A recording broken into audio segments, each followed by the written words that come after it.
Is the Belichick breakup imminent? What does Justin Herbert injury mean for the Chargers? And the latest from the owners' meetings. We've got all that and more. I'm Jason Fitz, and it is time for Inside Coverage.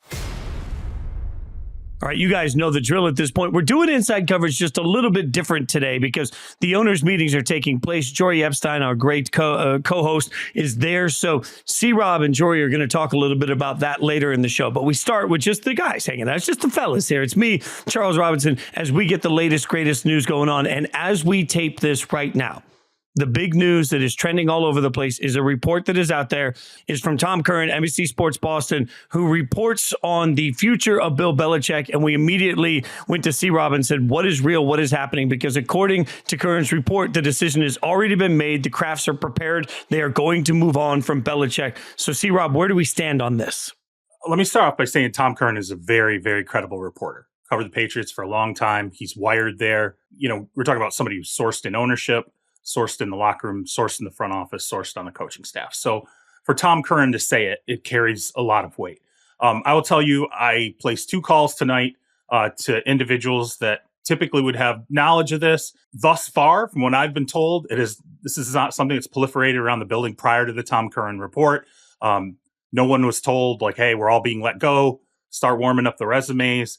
Now, that said, it doesn't mean that what Tom Curran is reporting is not accurate. It could just be that the circle is so small that this is between Bill and ownership, and they're going to keep it between Bill and ownership until the end of the season comes. And in my mind, I don't know why you would start to tell other individuals in the building at this point, because it's not like people can start, going out and looking for jobs right now anyway. Nobody's going to put their house up for sale in December. And, let's be honest here. We've talked about this all season long, the lack of results, the roster that is pretty much barren at this stage, and how they're going to have a high draft pick here. They need to replace their quarterback. They're going to have a ton of money under the salary cap. And if there were going to be a pivot point, it makes sense that it would be this offseason, right? And even the way the report comes out, to me, it makes sense knowing how NFL teams work. Typically, when a really, really big decision is going to be made at some point. So let's say it's with a beloved quarterback, right? That's aging or something like that. Ownership will float a balloon out, and it's not going to be some, it pops up in 6, 7 different places. It's going to be one source that's trusted. You float the balloon out, and then it gets out into the public. And what happens? The fan base contemplates it. They get used to it. And then by the end of the season, when it happens, it's not this big, huge surprise. Oh my God, Tom Brady's really leaving. Even the Tom Brady situation, it didn't just happen, right? We heard about it at the beginning of the season. Like, hey, this is potentially his last year in New England. Everybody got used to it over the course of the season. We all bickered about it, and then it ultimately happened. This makes sense to me. I do think this is very, very credible, and it aligns with everything we've seen over the course of the season. The way you said that and laid it out really has me thinking about, we see this all the time in college football, right? If there's a coach that a program's going to hire, sometimes they'll leak it out there to see if the fan base likes the hire, doesn't like the hire. We see this a lot. I hadn't really thought about that moving forward with the NFL. So walk me through a little bit of standard operating procedure, because I don't think most of us are familiar with it. You mentioned the coaches haven't heard. In a situation like that, is that unusual? Well, it's unusual that a coach would be told, hey, we're moving on, and then coach out the rest of the season, especially when you were, they were 2-8 at that point. You're exiting the game. I'll tell you what, these international games, they're the worst place to go if you're a struggling coach, because there's a chance that either you're not coming back with the program, or you're going to be told potentially that, this is the beginning of the end for you. So I think it's unusual in the sense that coaches just aren't told that early in the season with 7 games left on your schedule, hey, we're going to part company. We feel at this point we've seen what we need to see. And then, then the coach has to contemplate, okay, well, now I know this. Do I now tell other coaches? Do I know? And you would really be asking for some chaos. I think if you're the head coach and you let it be known amongst your coaches that, hey, this is it for us, you don't know how that's going to impact their coaching the rest of the season. You don't know how that's going to impact their decision-making in terms of, everyone's going to want to protect their resume. And, this is like Art Howe and Moneyball. I'm going to go out there and put my best team on the field because I got to explain how this all happened, right? You don't want that to occur. So I think in this particular situation, it would make sense to me that the circle's been kept very, very tight. And, it would come out at this time where we're now staring at a spot in the schedule where we only have a few weeks left of football. People can acclimate themselves to that piece of information, including inside the building, and be prepared for a change of scenery. And by the way, putting this out there now, if you're the Patriots, allowing this to get out at this stage does what else? It sends up the bat signal to anybody else across the NFL who you might be interested in, like a Mike Vrabel, perhaps. Hey, we're going to have an opening here. Start thinking about whether or not you would be interested. And oh, by the way, 2 other teams, we have Bill under contract for another year.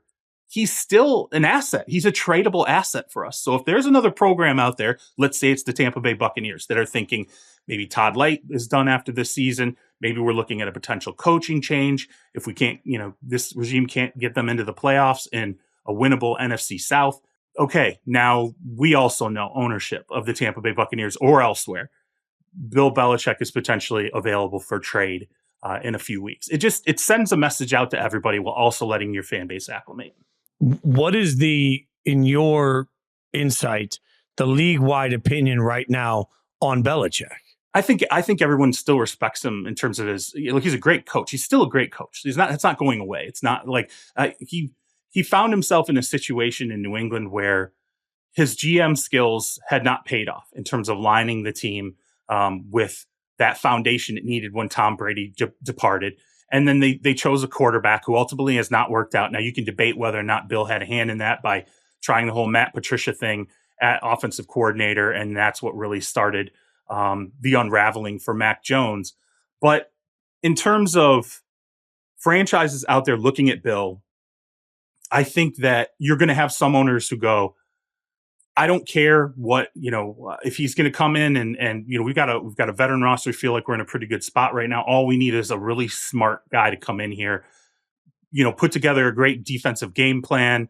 We'll find the right OC. Or, hey, guess what? There is an OC out there that he's acclimated with, right? There's an OC who's available that he worked with for a long time, who does not have a job right now. So I don't think if you're sitting there and you're staring at Bill Belichick, maybe you want to be staring at Bill Belichick and Josh McDaniels, because these two have worked well together in the past. And you're saying, we have a shake and bake, great head coach, good offensive coordinator. All we need to do now is just make the roster align. If we get our hands on them early enough. Now I'd want some salary cap space. Okay. I'd want some draft capital, right? And you have to resolve the general manager situation, because I don't think Bill's going to want to go somewhere where there's a general manager selecting players. I think he wants to continue to select players. I think you have to, in your mind, be settled with Bill selecting players, right? Like, okay, I know what I've seen in New England. I know it didn't work out the last few years. Maybe he just needs a fresh start here. It's a different program, different owner. And, in the past, he has had good drafts. Or maybe there's another personnel man out there, right, who he has worked with in the past, that we can bring the gang back together again, right? So, and I would think if Bill's going to exit, if he's going to depart the New England Patriots, wherever he may go, he's got a plan, right? Bill's not going to leave the situation with no plan whatsoever. He's got his book. He can reach out to virtually any coach, knows everybody. He can reach into the college ranks and go get coaches with expertise in the college ranks. His Rolodex is fat, okay, and you're getting a lot if you go and you get Bill Belichick right now, but you're also getting the potential downside of having a coach that's in his 70s, and you better be in it to win it right away when he gets there. Yeah, it's interesting to me because coaches are wired different. This being around them. There's a couple of former coaches I have friendships with. I don't know, man. If I was 71 years old and had $100 million in the bank, I don't know that I'd be, like trying to go to work today. But they're wired different. Football is just a part of the fabric of who they are. So while we talk about Belichick and how appealing he is, how appealing is the Patriots job? Let me at least lay out that the Chargers, I would expect, are going to have a coach opening at the end of this season. We'll see. But, Justin Herbert there certainly makes that an appealing job. We think there's the possibility a team like the Bears that have 2 top 5 draft picks and a ton of money to spend could have an opening. This seems like that's an appealing job. The Patriots don't have anything. Like, how appealing? They'll have the 2nd overall pick in the draft. They do have money to spend. Is this an appealing job for somebody that's looking for the right opportunity?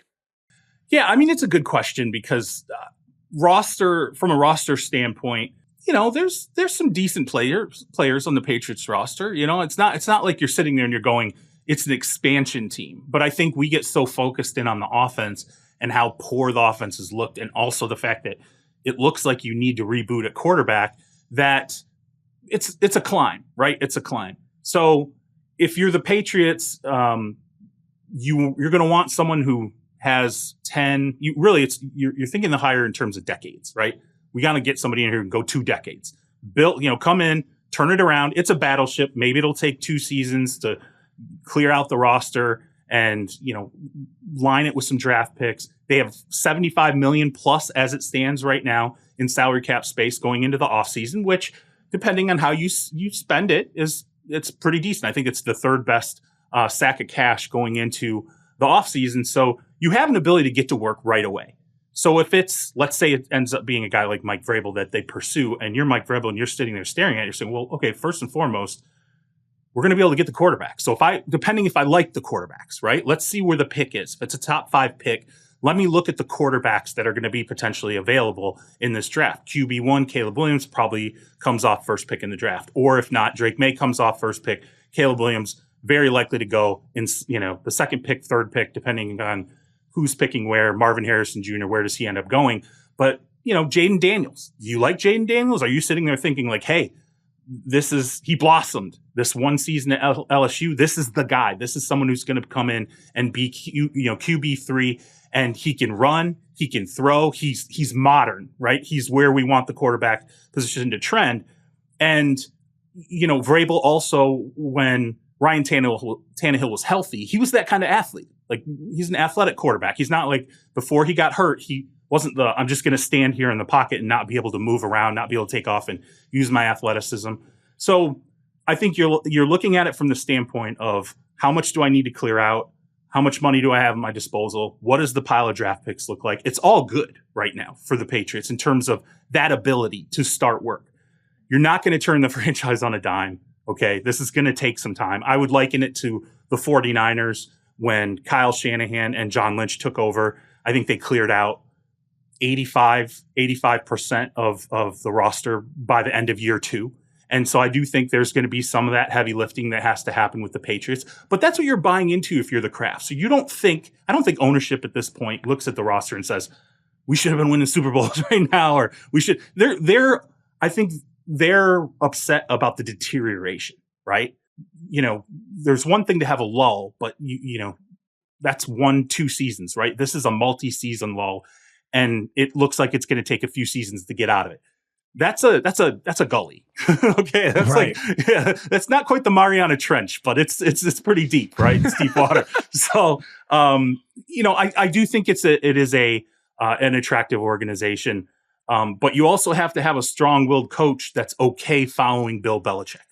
I do believe that. You don't, and I'll say this, by the way, you're probably going to do well with the media members there, because and I hate to say it from this standpoint, it is true.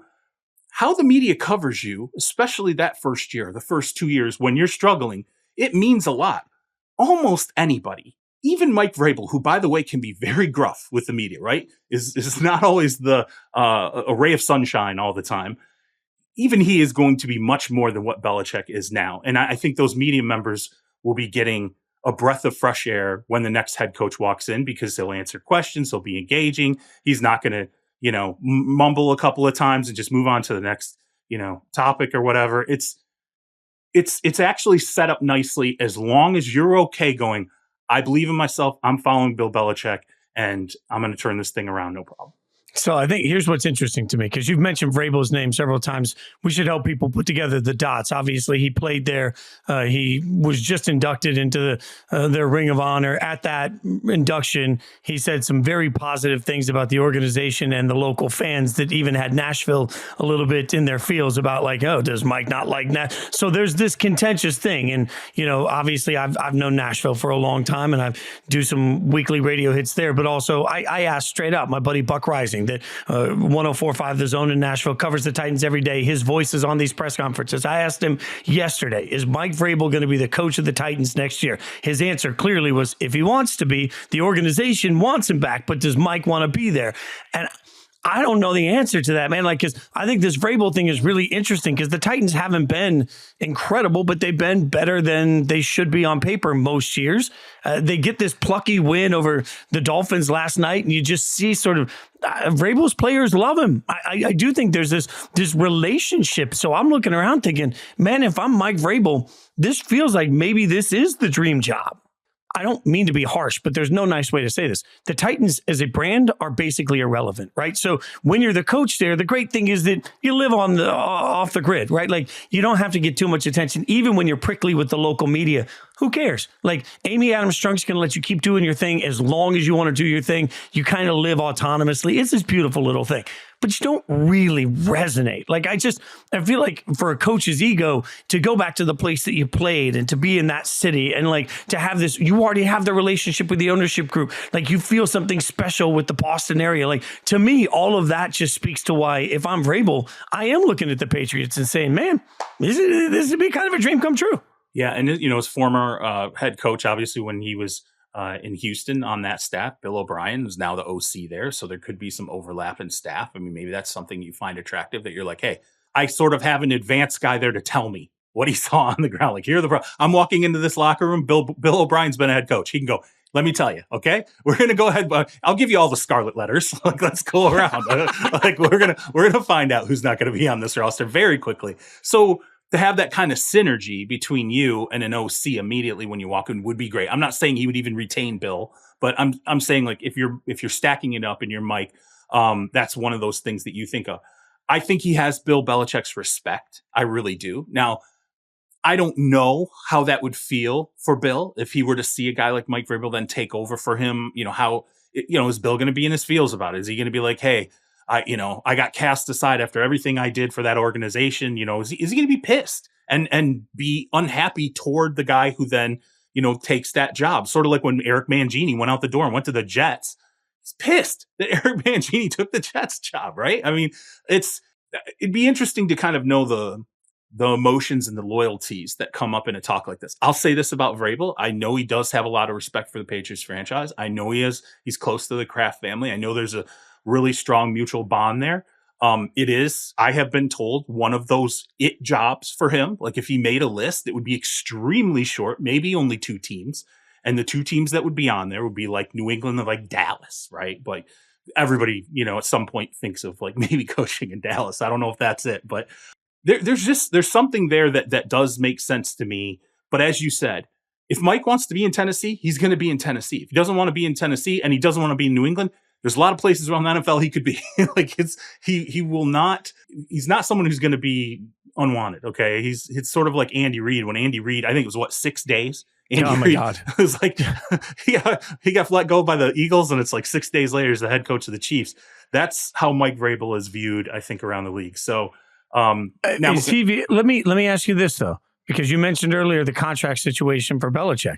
There's a contract situation for Vrabel too. Sure. Like, yeah, that's the other thing I got to wrap my head around. Like, it would cost draft capital. Yep. Now, there's no way in hell that the Patriots are going to give up the 2nd overall pick for Mike Vrabel to come be their coach. Like that's just not so right. So I don't know what we'd be talking about in draft capital, but it feels like draft capital would have to be part of that conversation. Yeah, I think it would have to be. And you look at Sean Payton. That's another thing too. If you're the Crafts and you look at Denver and you're like, they just went out and they got the right guy, and it was rough at the start. It wasn't easy. And there were a lot of changes and there was a lot of and moaning. But now we're looking at it and we're going, no, it turned out that was the right, they went out and hired a great play caller, right? So you got to look at the defensive version of that. But yeah, it would cost draft compensation. There would definitely be a 1st-round pick involved and a 1st-round pick plus, right? It's going to be like Sean Payton, a 1st-round pick plus to go and get him.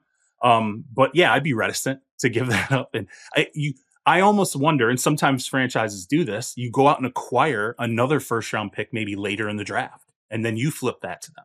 You go, hey, you interested in 19th overall and a 2nd and a 4th or, whatever. But yeah, you're right. The contract situation there is going to mean that he's going to cost. And I think though, if you are the Kraft family and you believe this is the right guy and he has all that special combination you need to follow a guy like Bill, you just pay. You got to pay for good things sometimes. And that's what you do. But if you had the second pick though, it's just, especially this year, I just have a really hard time believing that if Robert Kraft goes out there and talks to the people he trusts and says, am I going to get a good player with the second overall pick this year? He's going to get a lot of, you could get your quarterback maybe for the next 10, 15 years. Do you want Justin Herbert? A lot of people look at Drake May and they think that there's a Justin Herbert comparison there. Do you want Justin Herbert? Are you willing to wait a little longer for Mike Vrabel? Or get creative. So it's going to cost though.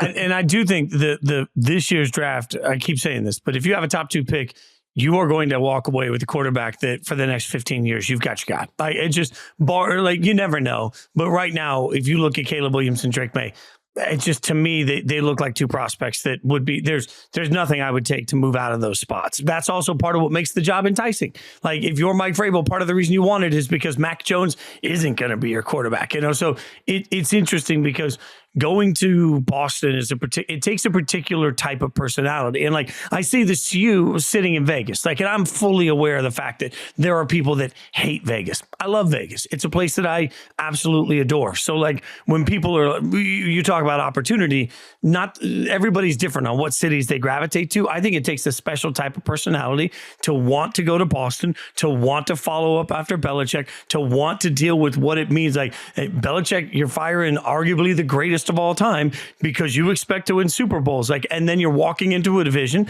that has other teams that have right now seem to have some of their what together. It's just it feels like it's not as simple as this is a job. There are complications to all of it that I think makes it a very particular set of skills to have that job. Yeah, I mean, I think if you're going there, you got to have some sand. You just have to, especially if you're going to coach. You're the one who takes over after Belichick, right? You're going to have to be able to deal with some criticism, right? You're going to have to deal with expectations. It's a town with sharp elbows, right? This can be pretty, it's a difficult, it's one of those markets that I think it can be very difficult, but Mike, to me, feels like he fits a lot of that town, right? I mean, doesn't he sort of the way that Dan Campbell, I think, fits Detroit, right? Like it fit. They felt it pretty quickly. They're like, yeah, this is kind of our guy. Like he speaks to us. He represents us. We kind of feel ourselves when we, look at him. And I think that's how a lot of the fans would look at Mike Vrabel. If it's not Mike Vrabel, I will tell you this, and they do move on from Belichick. It's going to be fascinating to see who that could be. Like where else they could potentially look for that head coach, because I do think it is, as you said, it's not just any hire. You can't just, you're threading a needle here with trying to find the right personality, the right experience, the right everything. And beyond Vrabel, that's why I feel like I'm so focused on Vrabel. I don't know who else out there is just a natural fit to go in there and be able to survive that. Now, if there's ever been a job that feels like it needs somebody that's done it before, this one just...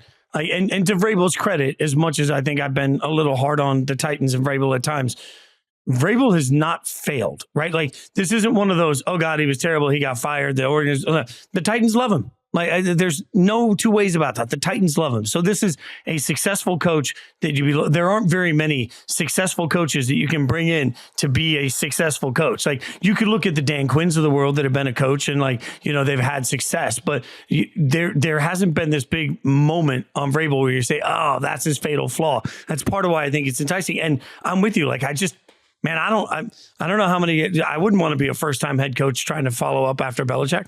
And he's like the Miami game, right? You see a returner try to field nonsensically, try to field a punt on his shoulder. And then there was that clip where they cut away to Vrabel and he's trying to explain what happened. And I don't know if it was something along the lines of, I don't care, or I don't give a and you could see it like literally read his lips. And I'm like, you know what? Fans are totally like, that's my guy. Like that is like, that's in that moment. They're like, he feels the way I feel right now. I don't want to hear it.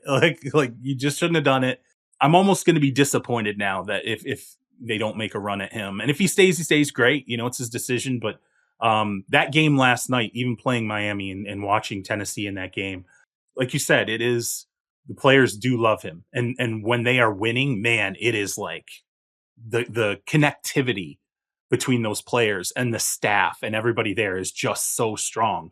When you're losing, it's rough, but I can tell you it could have been a lot rougher this year for the problems they had. I mean, they have had, offensive line's been god awful, right? You're transitioning to a rookie quarterback, right? Who's going to make a lot of mistakes. The defense at times has been let down. You just got into a new mix with general manager Rand Carthon, right? It's not like you're sitting there staring at a GM and you've been together for 10 years and you're like, hey, it's John Schneider and Pete Carroll. And they're like, we're going to get through this. We know each other. We already know how to trust each other. No, that takes time. So, let me ask you about that quarterback though, real quick, because I think this is part of the decision. If I'm Mike Vrabel, and if this offer does end up coming, first thing I got to do is look at what I got before I figure out what it like. Yeah. Is Will Levis the guy at this point? Like, if looking around, if you're the Titans, you're like, yeah, man, we got our quarterback. He's had some highs. He's definitely had some highs. He's had some lows. Okay. Like, the ball security with him is concerning to me. It's the fumbles, the interceptions. He's had some interception luck. I don't know how many times I've watched guys drop, and maybe it's because he's just zinging it, and it's hard for guys to hang on to balls when somebody's throwing it that hard. But he's definitely had some turnover luck in some respects, and he's in some respects at times he's been unlucky with turnovers. But that does concern me. Some of the other things though that I've seen that I wasn't sure, I didn't know how tough he was. He's tough. I watch him just get beaten to hell in those, and he'll hang on to the ball and go, you know what? I'm going to take it. I'm going to go ahead and take this hit because it gives me an extra half second and I have the arm strength and the wrist flick to get the ball there. I just got to know I'm going to go ahead and eat dirt on this play. And he does. And then he gets up, and there are times where he gets hit and I'm like, that's the one, that's the shoulder or that's this or that's nope. He gets back up off the ground. So he's, as built as he is, looks like he's a tank. I mean, he's weathering things as if he's a tank. So that toughness to me, I think, is great. And also, he has not folded after he's made mistakes. Like, you can see he's upset, right? But he's never gone into this. He looks scared. He looks like he's hearing things. You don't all of a sudden get like massive pocket drift or like happy feet where he's like moving around. Like he looks like he comes back out and goes, okay, let's go do it again. Like, and to me, I'm kind of like, all right, well, that's the way maybe it'll be Brett Favre where he'll have that arm and we'll always be mesmerized by it. He'll throw for yardage. He'll throw for touchdowns, and he'll have a high interception rate. And you just deal with all of it together as a package. Maybe that's ultimately what he turns into. But I do think that he's shown enough upside there that now you're excited to go into the offseason and go, okay, whole offseason and passing program. Okay, let's get Treylon Burks healthy. That line probably should invest a lot into the offensive line if we can figure out how to get as many bodies in as possible. Good draft for that too this year. Like wherever they end up, it's really a good draft for offensive linemen. So like, I do feel like if the question is Will Levis or the third or fourth best quarterback in this year's draft, which is sort of where they'd be picking if things go off the rails, I would stick with Levis and address other needs. I think he's shown enough of that. It'll be interesting to see how he plays against, if you're looking organizationally or if you're looking as a head coach and saying, do I have the guy? I think he's answered enough that at least they can say, we think we might, and that in and of itself makes this year a bit of a win for the Titans. This season hasn't been great, but if they find out that they got their guy, that's all that matters. Speaking of quarterbacks, I do want to get your thoughts. Another quarterback that we have to talk about, Justin Herbert, out for the season with a hand injury, as we lead into what I would argue might end up being the worst Thursday night football game in the history of Thursday. Like, Aiden O'Connell versus Easton Stick is not a matchup that like every quarter they should put up a QR code with a special deal for that quarter just to reward us for watching the slop that will be Thursday night football. But at this point, I mean, you got that little sly look. You don't think it's going to be sloppy? No, I'm not saying it's not going to be sloppy, but I'm actually kind of curious to see Easton Stick the rest of the season, because I remember that draft, there were some guys who really liked him. They're like, hey, look, he's not this big package of like arm size, all these different things, but he throws the hell out of the ball. He's had a lot, he's very productive in college and really liked him a lot and thought he's going to be this backup quarterback who you're going to love to have because he's not a 1-game backup quarterback. He can be a 4-game backup quarterback. He can come in and help you still score some points. I'm curious if that's what we ultimately see. I think, look, the Chargers, to me, I'd be stunned if Brandon Staley is there next year. So I feel like we're going to see this reset. We're going to figure out, is it going to also include the general manager?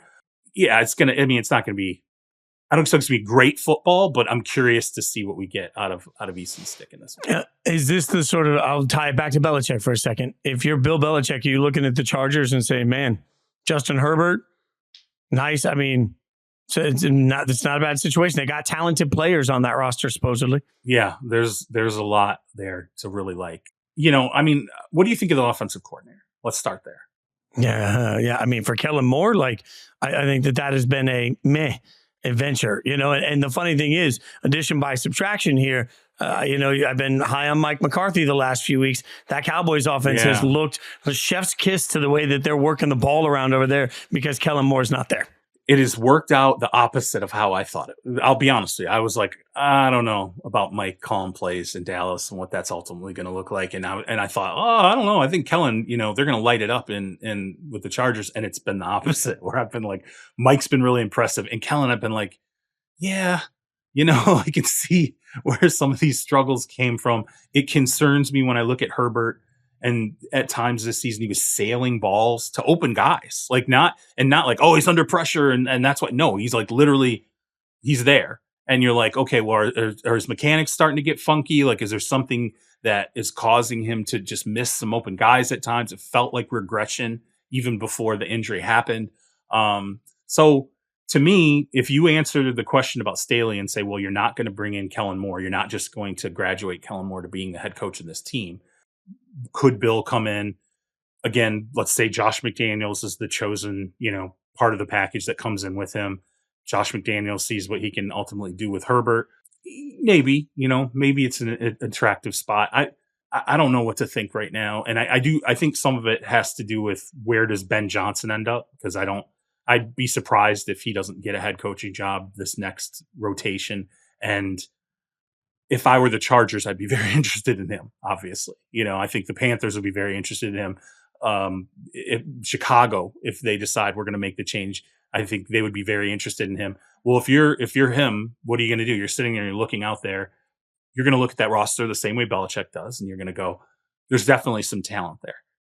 Bill, though, I would argue Bill would probably look at that roster and go, I don't like some of the money that's allocated on this. Because remember, Bill's the classic get out a year too early kind of guy. Like, he's like, okay, if I know I'm going to have to pay this guy, I'm going to go ahead and deal him. Right. And then he's going to go somewhere to the Raiders and be an offensive tackle who's just a complete handful. And then he's going to bust out of there and I'm going to bring him right back. And I know who I'm talking about. And he's done that with he's done that with a few players. And so I don't know that he looks at the Chargers and all the money that they've laid out in these different spots and is super excited about that. Plus, remember, Herbert he's the top tier quarterback pay, which makes things pretty difficult for you if you want to actually turn things around quickly, because you're going to have to you basically got to do it through the draft because you need to bring as many cheap options as possible.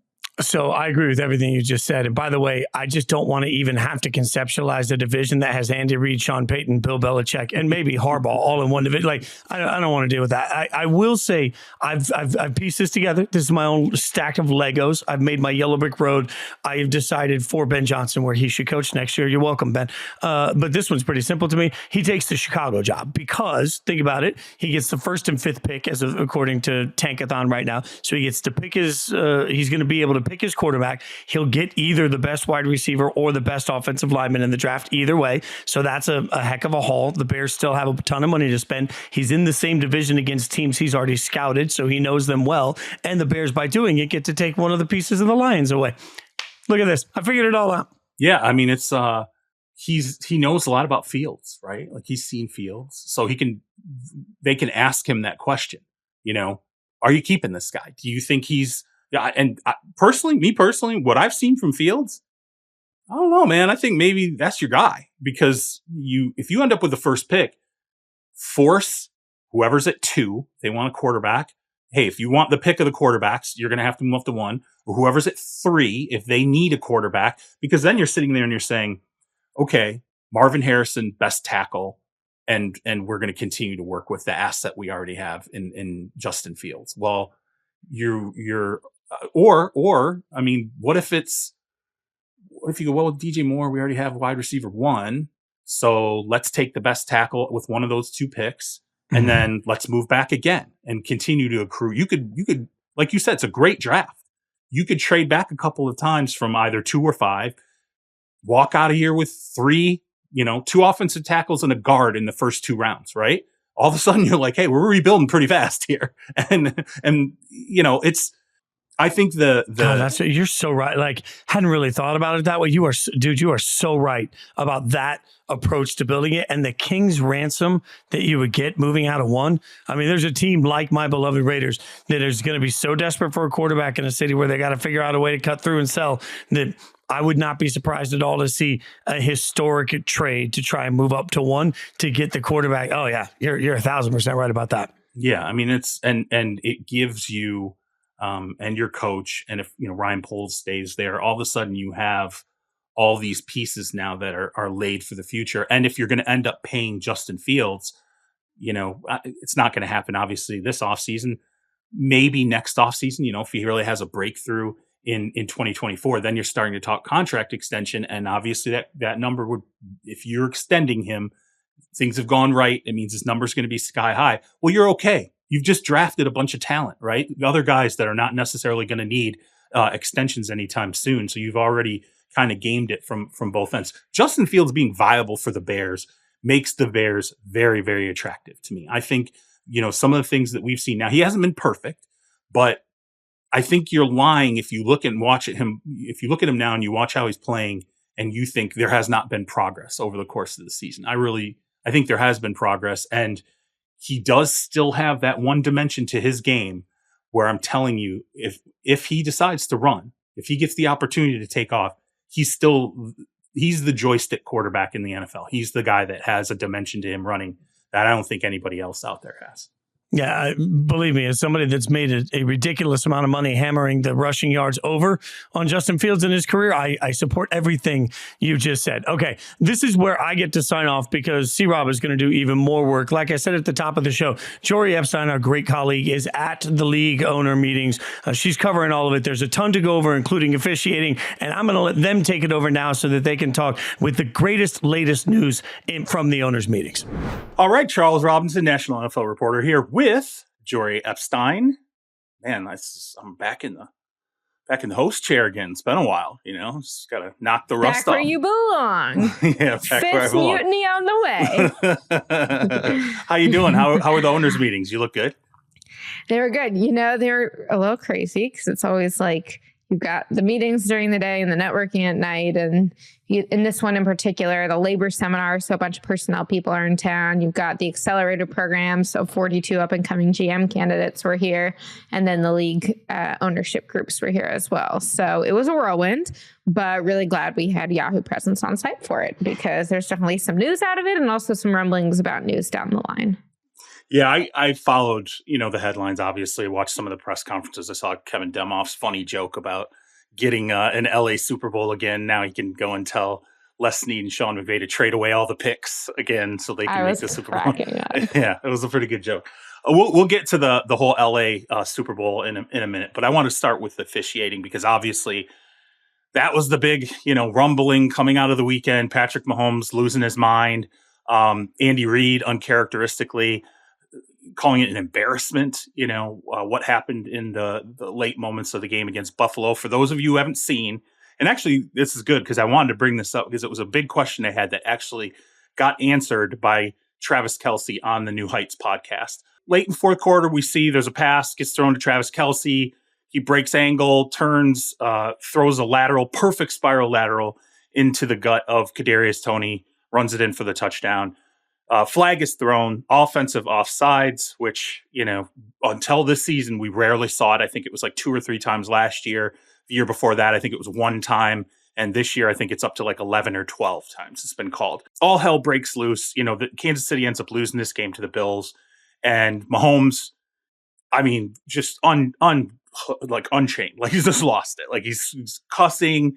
Guys are holding him back. He's like almost going at the officials at one point when he meets Josh Allen at the middle of the field, and he makes some comments about how ridiculous it was. I mean, that's probably as pissed off as I think I've ever seen Patrick Mahomes in his career. And so afterward, Andy Reid basically comes out, and what Reid complains about, and Reid doesn't say it was the wrong call, which it wasn't. We've all seen he lined up over the ball. There was no question he was parallel to it.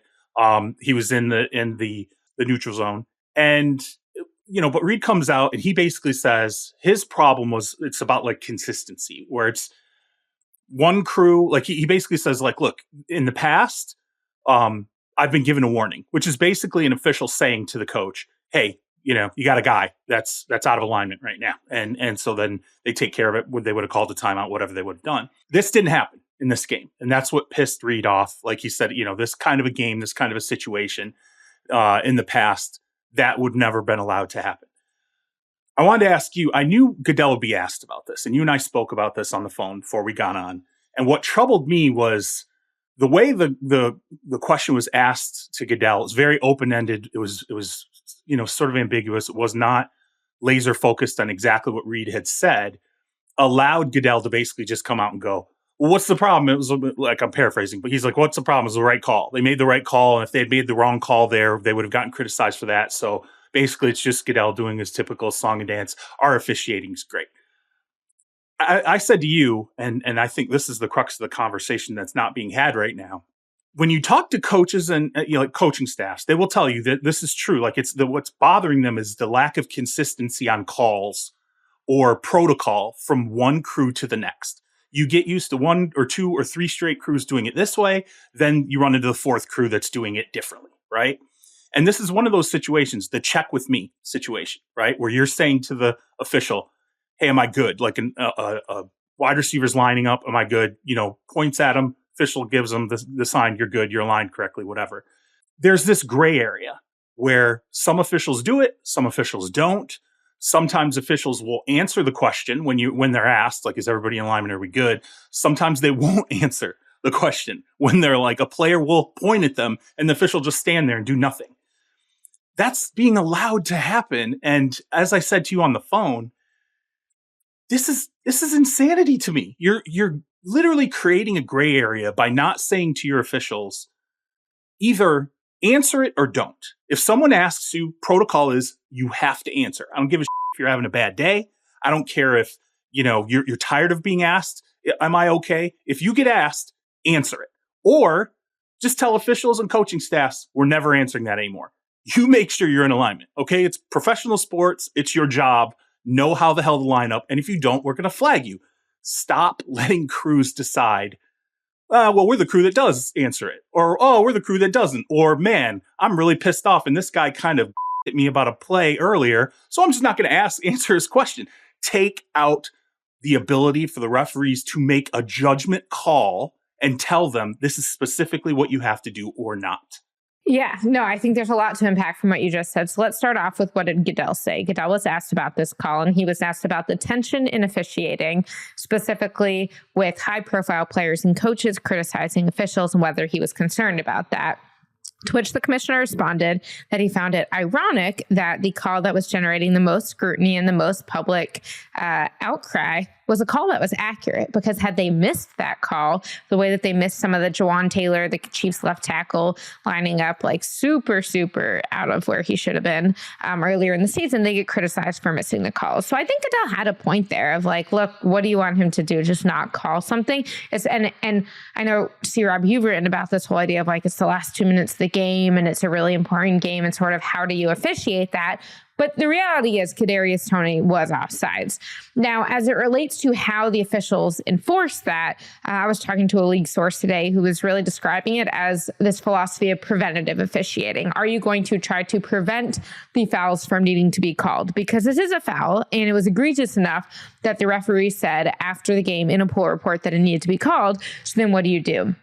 I don't know. I also had someone say to me today, like, hey, if you're making $105 million in 5 years, do we really have to tell you how to do like the basic parts of your job pre-snap? And I think it's a fair question. So while I understand your question about consistency, I also think if you're telling me, and that this is more prevalent this year, I don't know. I don't know that the officials need to do it in one way. And I also think that it's sometimes hard for them to tell exactly what, like, do they need to be looking at every single player to see if anyone is asking if they're lined up correctly? Like, I think that's on the players to line up correctly. And the other thing that someone brought to my attention today is like, think about what's going on before the snap these days. Think about the misdirection guys are running. Think about, as someone described to me as the quote, gamesmanship that has become increasingly a part of the game. You're trying to draw guys off sides. You're trying to eventually like throw it to where you think you can get a DPI. There is so much gamesmanship going on that what if the way that it was described to me is these teams are trying to fake out their opponents. And sometimes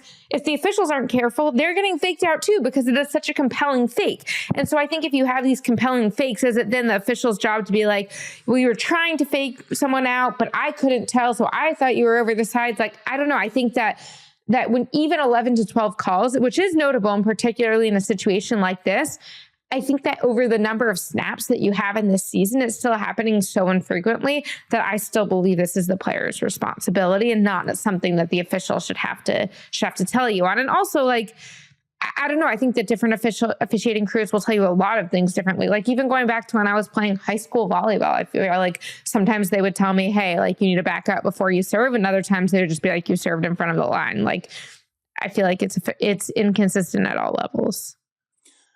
With all deference to your high school volleyball career. Yeah, which is definitely what NFL policy is based on. There's a lot of money riding on these games nowadays. The NFL has decided we're going to accept gambling and all the ancillary revenue that comes with it. A game like this, a situation like this, wins and losses, seeding, all this stuff. My stance is just take the gray out of it. And you're right. I agree. Players should know where to line up. Coaches should know how to have players lined up.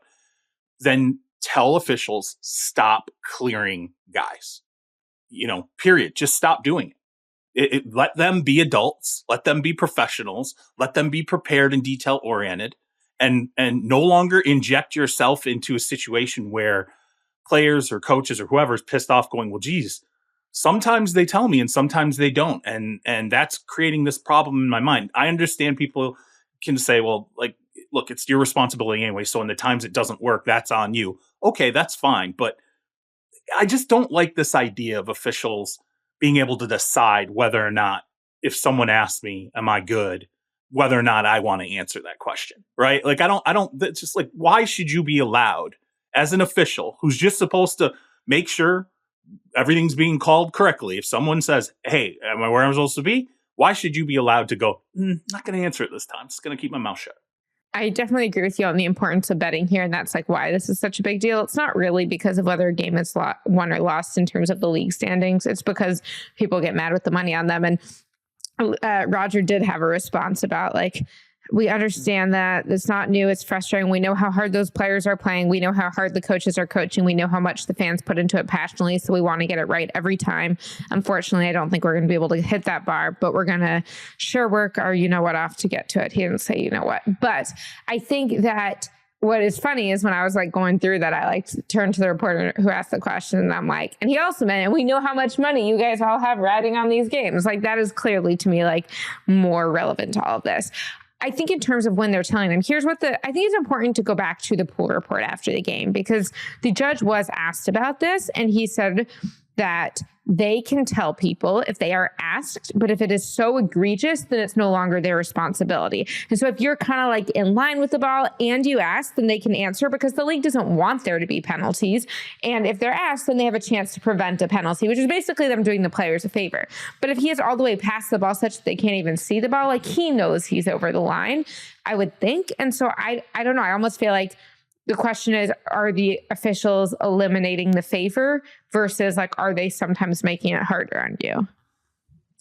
Move on. I just don't like the idea of favors. Like, I don't like the idea of these guys in position to decide, am I going to do favors or not? Or, geez, he should know or not. Like, it's just one more thing that we're throwing into this. And if it becomes, I doubt it'll become more prevalent. They'll adjust to this new world now of the penalties being called. I just hate that it has to get to this point where we're once again just going, yeah, we're going to go ahead and let the officials inject themselves into this in a way that is the way you approach it might be different than someone else. And that to me is it's inconsistency. It's just the baseline of what it is.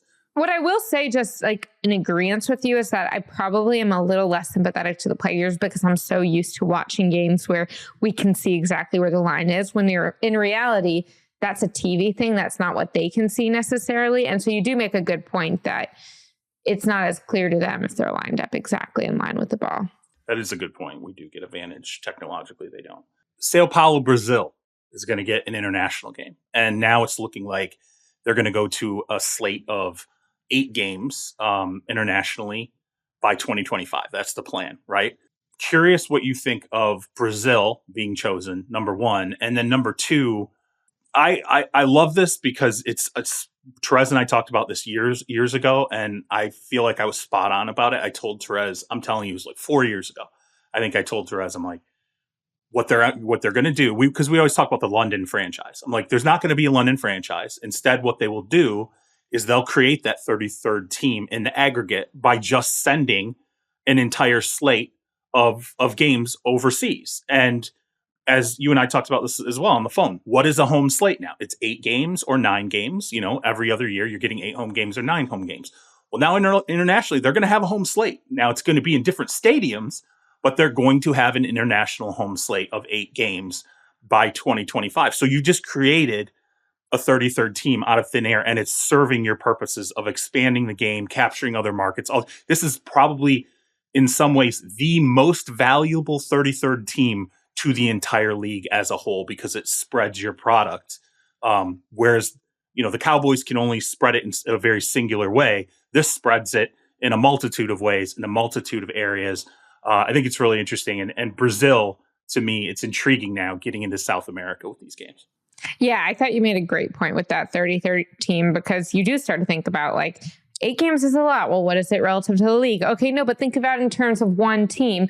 There's a whole slate, like you said, of home games that are not going to be played in the U.S. eventually. So here's the thing. In terms of going to Brazil in 2024, which they are, the most notable part of that is that the NFL has never played a game in South America. So this is a new continent for them. And when you think about the true meaning of their global expansion, that definitely factors in.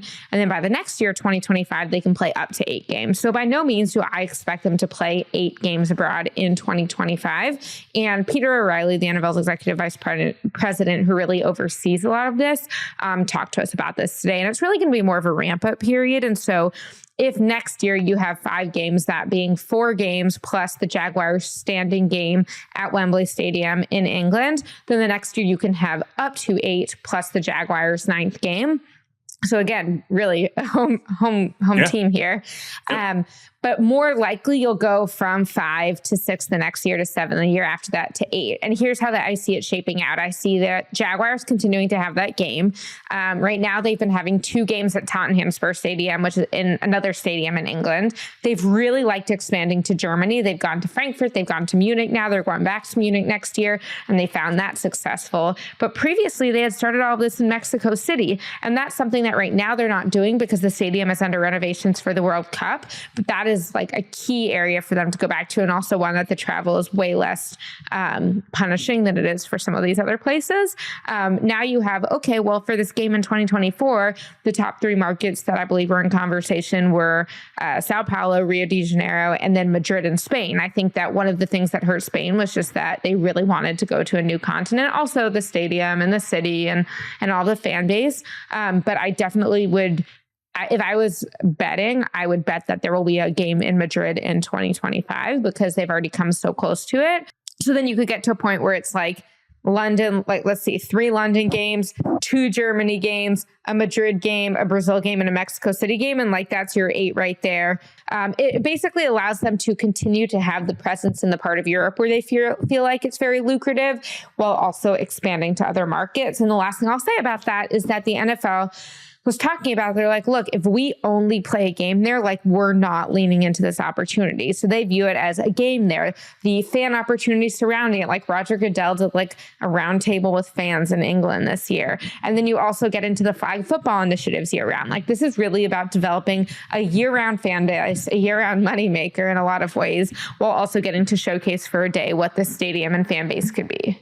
Internationally, I don't think they could have dreamed of it going this well, really. It's the way it's expanding and the way the television contracts are going to start to work out. I still believe China is like Mars. Like that's like the Mars landing. And it might not happen for 10 years, 20 years, but I still think there's going to be a Beijing, NFL game. And for them, they're like, that's a pretty big market to tap if we could get to China. I'm also so interested. Like, look, I feel pretty strongly that all of these decisions are being made, not just primarily in the interest of money making, but in the interest of money making at the expense of player health and safety. Like it is a toll on these guys' bodies to go through those car accidents and then get on a flight and be on a flight beforehand.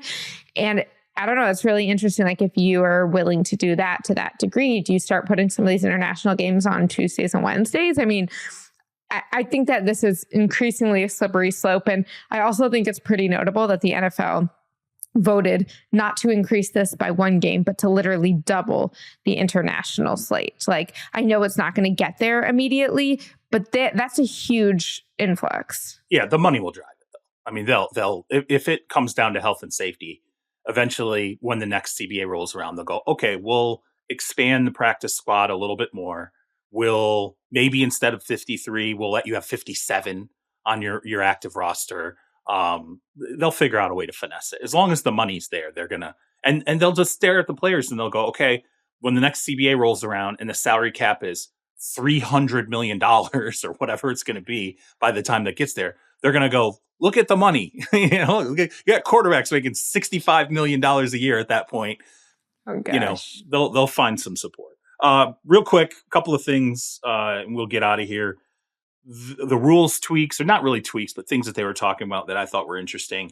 I'm not going to get into the kickoff stuff because that's still, we'll figure out if they're going to legislate the kickoff out of the game or whatever. And, Troy Vincent called it basically a ceremonial play. The data backs that up. There's not really kickoff returns anymore. I think there's some good to that. There's some bad to that. It's there's two sides to the coin. The fumble out of the end zone, though, to me is interesting because I have always felt like it was an overly punitive reaction. If an offensive player fumbles and it rolls out of the end zone, that's a touchback. You've lost the possession, and you just, whereas oddly enough, the sidelines, if you fumble out of the sideline, you just get the ball where you fumbled out of the sideline. I'm curious, like, what do you think about the idea of them? I know they're going to talk about it, but what do you think about the idea of them changing the punitive nature of the ball going out of bounds, fumbling it through the end zone? Yeah, it's funny because I always think when they make these real changes or they discuss the real changes, and usually by the time they're discussing publicly that they're considering a real change, it's because there's real momentum for it. So even if it's not going to be that year, like it's going to a vote in the next few years. I would actually use what Roger Goodell told us about the tush push today. He didn't call it the tush push, but I will be calling it the tush push, which is that when he hears people recommending it change, it's much more about, do they like the play or do they not like the play? Not what is the data telling us about the injury rate on the play. And to him, it was like, this is not a play that's routinely injuring guys like the hip drop tackle is, which is something that I fully expect to be out of the game before the start of next season. And like, they're already kind of slow trying to tell people to stop doing it because people keep getting hurt on it. And their injury rate data is extremely significant, both in high profile and lower profile situations. So when I hear Roger say that about the tush push play, I say, okay, what would be the purpose of the fumble rule being overturned? And to me, it's that we have seen several changes, whether it's roughing the passer being called a little more strictly or other rules that say, like, the NFL, as we said, wants to make money. They want to be an entertainment league, and thus they are very pro offense.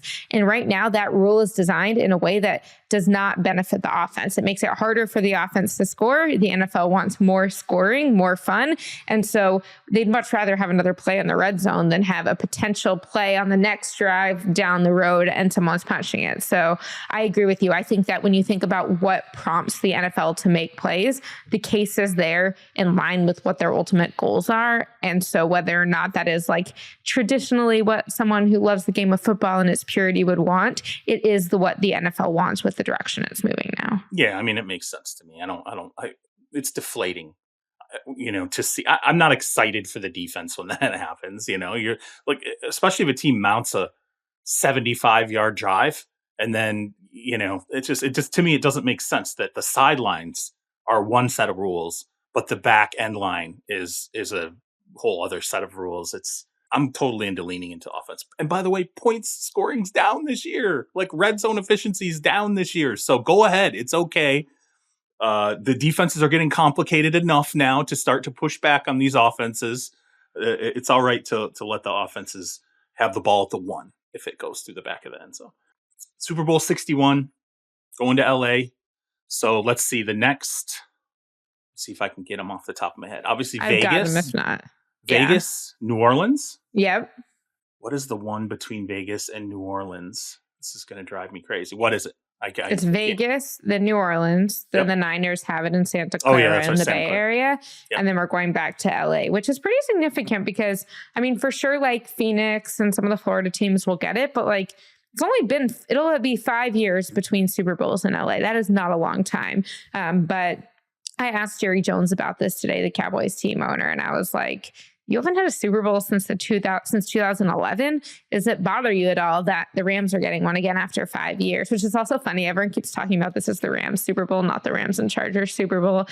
Make of that as you will. But he was like, no, look, like when you think about what Stan Kroenke did, like moving that team to LA and building the city there. And again, going back to what's making the league money, if they have to show that, like, yeah, maybe the Rams core fan base, if such a thing exists, is not in LA. And so they have to be able to capitalize on the entertainment district and on the incredible like business opportunities that are Los Angeles. And the other thing about that is selfishly, well, on behalf of both of us, C-Rob, I love this because they wanted to move the combine to LA for a similar reason, which would be awful for us and awful for the efficiency of the combine. Indianapolis is a fantastic place for it. So if we can placate them with the 2027 Super Bowl, and the city will have the World Cup coming there, they'll have the college football championship coming there, I think we can keep our combine in Indy a little bit longer. I'm telling you, there's no way in hell someone builds a $7 billion complex, buys the land in Inglewood, achieves the dream that all these owners wanted, which was to get a team back into LA, and was not promised at least 2 Super Bowls. There's no, and you mentioned the period of time between these two. It smacks of a backdoor deal that was done. I don't think there's any question. They told Stan Kroenke, we're going to get you more than 1 Super Bowl. Don't worry. And we're not going to spread them out like we do everything else. We know what you spent. We know you're cutting. They are pinching pennies right now because of how far over budget he went with that complex, the stadium complex. Like they legitimately, if it's not the draft house. For those of you listening who don't already know this, the Rams do not have a practice facility. They have not broken ground yet on their practice facility. And there are going to be people in that organization who, if they were to listen to this podcast, and they don't, they would not be happy with me for emphasizing this because they're like, we're working on it. It's the city zoning, blah, blah, blah. It is funny to me that the Rams will have 2 Super Bowls in this city before they have a practice facility for their professional football players who currently train on like the back corner of a field of a college. Out of portables, they have meetings. And like when they're hanging out, it's like basically outdoors. Yeah, they don't. I mean, there's all these things that happen scouting wise, and they just, send us the film. Send us the film. We're not going to send all our scout. We're not going to send the whole, unit. And so they're definitely cutting, some corners here and there financially. And I will mention, and I know he listens to this podcast. He'd probably be mad at me for saying it, but I had someone I know well that went to work with the Rams, and I remember him saying to me like, yeah, like I show up out there, and I'm like, it's the Rams, it's Kroenke, and it's money, and he's like, I'm in a portable. You show up thinking like, hey, first class, this and that. And you're like, just in a trailer. That's where I work. It is something. All right, we'll get out of here now. The one thing I did forget to mention, though, that I learned about the ending of that Chiefs-Bills game, and I wanted to know it when it happened, was whether or not that was planned or Travis Kelce just pulled it on his own. And he said he pulled it on his own. He just did it, which is insane. That's pretty awesome. The stones you have to have. That's his birthday present to Taylor Swift. It's his birthday present to somebody. I mean, Kadarius Toney, had he made the play, had that stood, it would have been, it's one of the craziest plays I've ever seen happen that fast. And to see a player just decide, I'm going to throw a spiral across the field in a split second. And it was funny because he and Jason on their podcast were talking about, like, Travis was like, it eventually, like, when he went to the sideline, he didn't talk to Reed because, you're like, I just did something that probably, there's a lot of risk. He's like, let's just move on, coach. Yeah. I'm going to go ahead and stay over here, steer clear of him. Remember, it went well. I wasn't the one who messed this up. Yeah. But he mentioned, like, it did sink in eventually at one moment where he was like, what if that had gone wrong? Like, what if they had gotten tipped, when I went to throw it, or like just the massive amount of issues he would have had with Andy Reid after that. But God, the balls on that guy to do that just out of knowing the placement where players were and just pulling the trigger without thinking about it. That is some definite stones to do that. So I wanted to bring that up. Anyway, great talk.